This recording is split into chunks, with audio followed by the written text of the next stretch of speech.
Humans of the cardboard, welcome back to Just Nuts, guys. What a day. This is my first day back to work. I wore a mask the whole day because I still didn't feel that well, but I had to get some stuff done. And even then, we got a freaking ban list at 12 o'clock. Just way too much going on today. But it is what it is. Apparently this list is freaking huge. I've seen some of the stuff. I did see like a quick little list of it hours and hours ago when it came out, but then I had to actually work and then I couldn't pay attention too much. So this is like sort of half my reaction / just like my thoughts on a lot of these cards and the hits. We'll try and zoom through them because I know there's like a bunch of hits. I saw that the list was really long even though I didn't even read it. But let's see how we do. Let's just get into it one by one.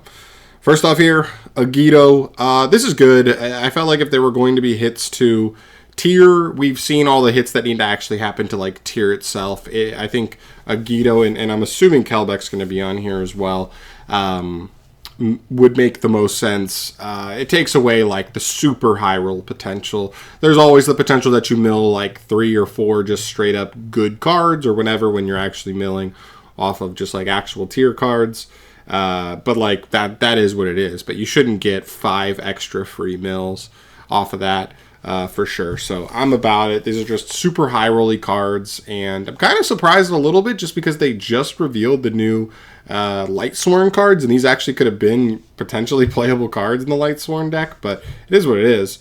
Okay, yeah, we do see Kelc here as well. That makes sense. I like this. I this could be probably the only tier hit, and at least it puts them in check from like high rolling you, which makes the deck a lot more manageable and easier to play against. Like this is the kind of high roll stuff where like when it comes to like hand trapping and try to interact with them, it's hard to do because like if they hit one of these, then you're like, oh, I have to think now because like if I hit them here with an interaction and then they mill 5 more, are they just going to blow me away because they're going to hit something else?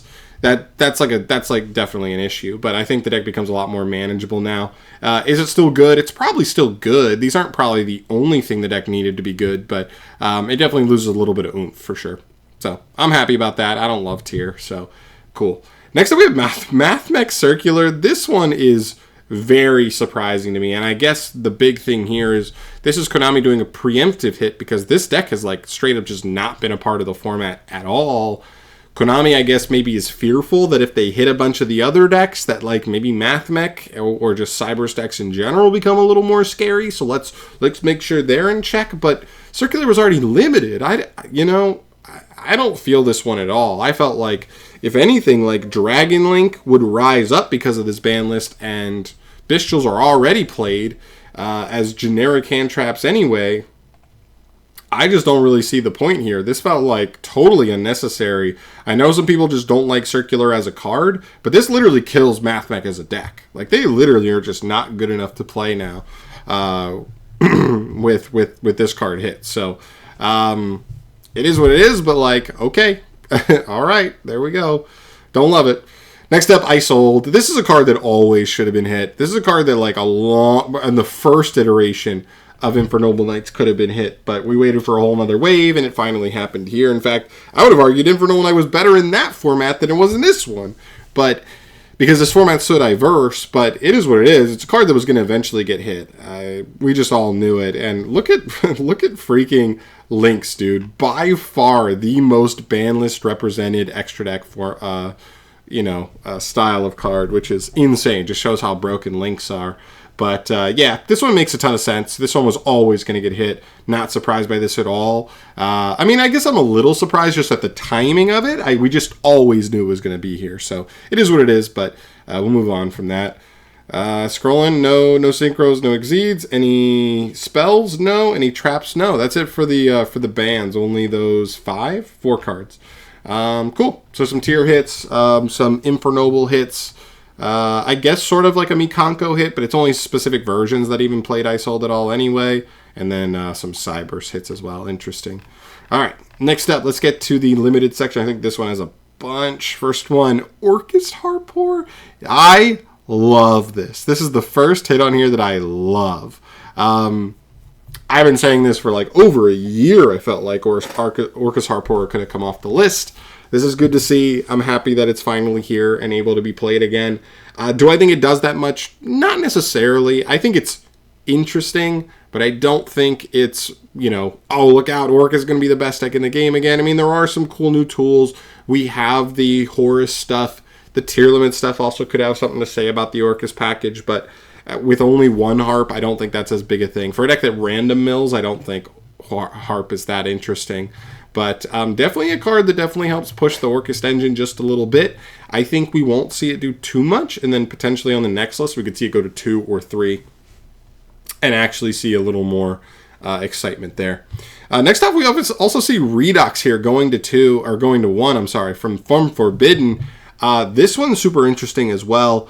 It's just a reborn though, and I'm not sure how many just like straight up Earth or Dragon decks would actually just abuse this. I mean, it's possible. I think I could see like maybe Dragon Link, and then outside of that, I like really struggle to think of like too many just like straight up Earth or Dragon decks that are going to abuse this. There could be some stuff here or there, but I think it's fine. It's a reborn. It's not even that crazy. You have to go neg 1 in the hand to do the reborn. It's like, it's okay. It's fine. Yeah, so I'm not scared of this card at all. I think this card's totally fine, especially just at 1. Especially at 1. And then Airlifter. We see Airlifter go to 1 as well here. This one's interesting. I mean, this I think might be the only hit for Rescue Ace. It's not nearly enough in my opinion. You know, they still have Rhoda, and they still have the Sinful Spoils package for like 1 card combos, but I know there were some combos that like use Airlifter, that even use the second Airlifter sometimes. You know, I think this is fine, but we're also going to get Phantom Nightmare, and then the Snake Eye engine is like even infinitely more powerful in this deck anyway, so this one to me is like a Band-Aid. It's a short-term answer, a very short-term answer, like actually like less than a month type answer. But it is what it is. It like sort of helps hit the deck somewhat, but I kind of wish this one was hit a little bit harder. I feel like this deck's totally going to be all over top cut still going forward, if I had to guess. Unchained Soul Shavara, another one. Nothing surprising here either. We thought an Unchained hit would come here in some form. We didn't know what it would come in. I think Shavara to 1 makes sense. I think this is a fine hit. I think this somewhat cuts off a little bit of their grind game while also taking away a little bit of their versatility. I know they can recycle this card, but it takes away the potency of some of their combos, because some of their combos are able to like put a Shavara in grave and N1 in hand, but you can't do that both in a lot of scenarios if you only have one. So I think that's fine. And plus, this is a card that is really annoying because it allowed you to play around like stuff like Imperm and Veiler. Imperm and Veiler feel way safer against this deck now, or just any kind of targeting interruption actually in general.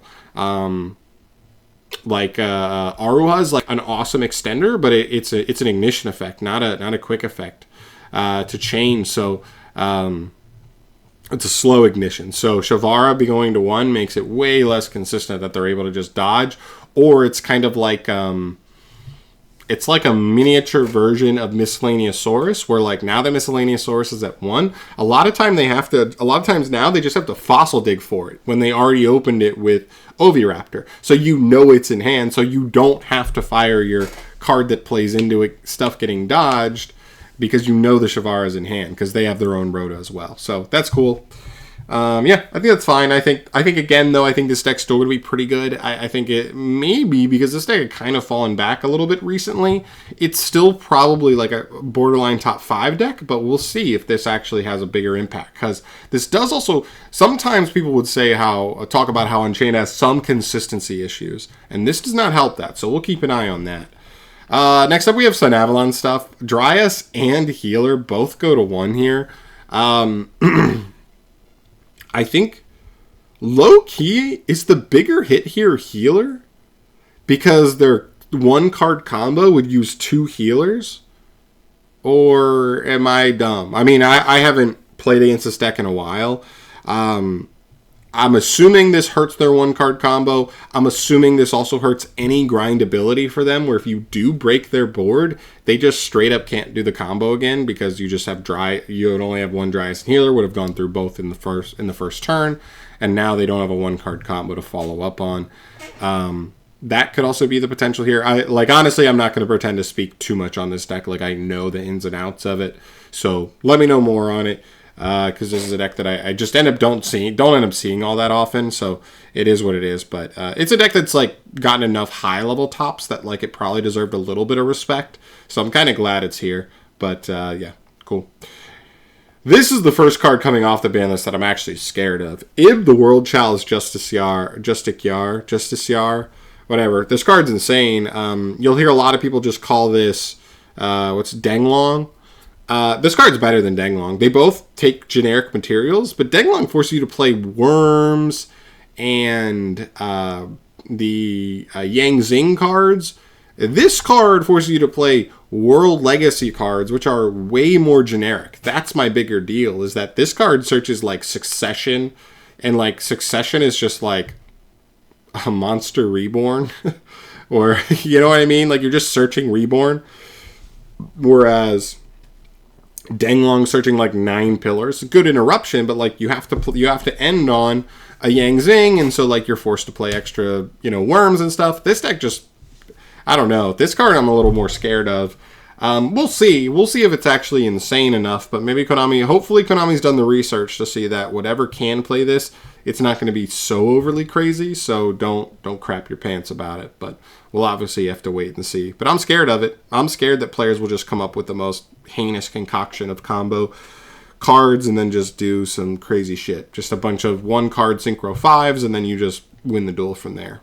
But we'll see. All right. Next up, Snatch Steel comes off the ban list. This one's also insane. I mean, listen, we already got the other one. And I guess with Iold getting banned, Snatch Steel was one of the cards that you definitely feared, because you'd have pretty crazy combo lines going second of being able to go like Iold dump Snatch Steel to summon Renaud add back Snatch Steel. Now you take an opponent's monster, make a Synchro, or make a Link 4, and then cook them. And plus, if you just hard draw it, it's just a good going second card anyway. If the deck can still play, this is still interesting for sure, but we'll have to see. But it's obviously definitely a generic card that definitely is a little bit interesting here for sure. Maybe Mikanko has some thing to say about this. Maybe. I don't know. It's interesting. And then we have these. Actually happy to see these. I've always thought this was like something that I'd like to see, but I didn't think it was likely. I know Joshua Schmidt had been big on this as well. Gozen Rivalry and Tikaboo all go to 1. Yes, this makes them extremely sacky if you do see them, but I think a lot of people will just shy away from playing them at all, because in a lot of cases, if people chose to play these kinds of cards, they also built their deck in that manner, right? Where like maybe something that otherwise wouldn't, like maybe because you want to play any of those 3, maybe you played Fenrir, but like you decided to cut Fenrir because it didn't share the same attribute type or was a different for Tikaboo than your actual main core, and then that made that card unplayable. So I think the fact that they're at 1, a lot of people choose not to build their deck around a 1 of, and I think these will probably not see play unless it's like it just happens to work out, right? Just the deck you're playing just happens to be all 1 attribute. You weren't even looking at other cards to fit in, and maybe they're just a 1 of that you're like, if I see it, awesome. If not, whatever. But it's cool because they just are going to be much less often a big factor in like deciding duels. So this is cool. I actually talked about this not too long ago, but it's actually cool to see for sure. So I'm about it. All right, into the semi-limits here. We have Dino Wrestler Pankratops going from 1 to 2. I love it. This could have totally gone to 3 on the next ban list. It 100% will. I have no doubt about that, because I don't even think this will be that crazy. But this is just such a cool card. This is a card that has never been too broken. It's just Fenrir, but worse, because it can't do anything going first, I mean. But it's such a good utility card. It's one of those side deck cards that is just really cool because it just covers a variety of things. It's just a big body that then pops a card at quick speed, so it dodges certain things. It's actually problematic for a lot of mid-range strategies, but also handling floodgates, so anti-spell fragrance still lingers around, skill drain still lingers around, the macros and those kinds of things still linger around. This card is a really good counter if you run into a strat that may be hitting you with those types of cards, but also just any mid-range deck that kind of could struggle with a card like this. This is a really nice piece, and it's just one of those generic cards that you feel safe with. You side it in because, like, no matter what going second, it's actually just a decent card playing second. So I like that a lot. Terror Top. This is shocking. I think this is sort of a look ahead towards Goblin Riders because they're a rank 3 base deck, and this card is without normal summon, full combo for that strategy, which is really cool. So I love it. I like seeing this here because also playing 1 Terratop, 1 Takatomborg feels like such a heinous ratio, but 2 and 1 I might be able to swallow. So I like that. That's really cool. I don't think it elevates Speedroid that much. Maybe there's some other decks that want to use some rank 3s. I think it's a little more heinous if they choose to unlimit the Exceed MX Saber Invoker that got unlimited is it Master Duel that got unlimited or the OCG? I can't remember. Because then without normal summon, you're literally able to like summon a rank 3 and summon a level 4 Earth Warrior or Beast Warrior straight from deck. That's a little more crazy, but without that, I mean, with Goblin Rider being the main thing that this really makes you think of, like I'm not too scared about that. That's workable for sure. Then we have Pearly, Sleepy Memory. Had to do a hit to Pearly, kind of the same as Mathmech vibe to me. This deck had kind of fallen back a little bit. Now this deck was still better than Mathmech. This deck was still in people's minds in the metagame, but they felt like if we hit everything else but don't hit Pearly, we have to hit something. They did Sleepy to 2. I think they could have done Sleepy to 1. But this does help. It lowers the ceiling, the absolute blowout ceiling of Pearly, of being able to get 3 Sleepy Memory on a monster, so that way they're drawing 6 times on your standby. Now their absolute max is drawing twice, which helps that's the max now. Plus it's a small consistency hit at the same time, so we'll take it. I think this is a notable hit, but it's but like I said, like Pearly didn't need a huge hit, it just needed a little nick, so that way it wasn't going to run rampant on all the decks that kind of took a significant hit. And lastly, we have the unlimited section, which is filled with cards. We have Infernity Archfiend. I guess there's probably some OTKs there where this card's going to be abused in, but they probably get decimated by hand traps, so whatever. Cashier Unicorn. Not worried about this one.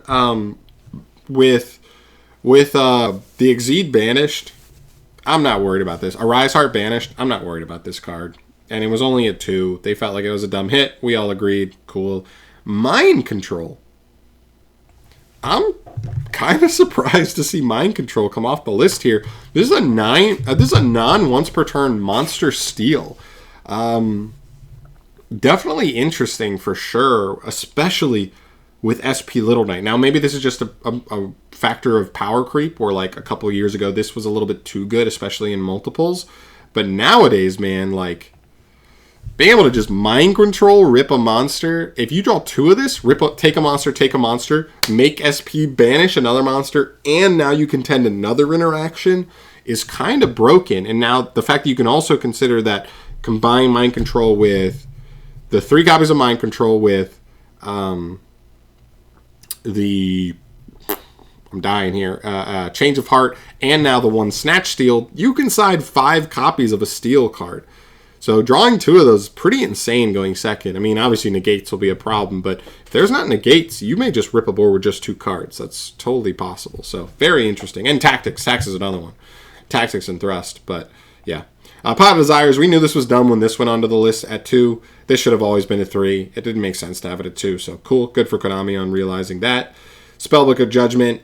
Who cares? This was a card that went to 1. We said, who gives a shit? And it was going to come off. Sprite Starter, another instance of this one on the ban list. We said, why? Why even put that to 2? They put it to 3.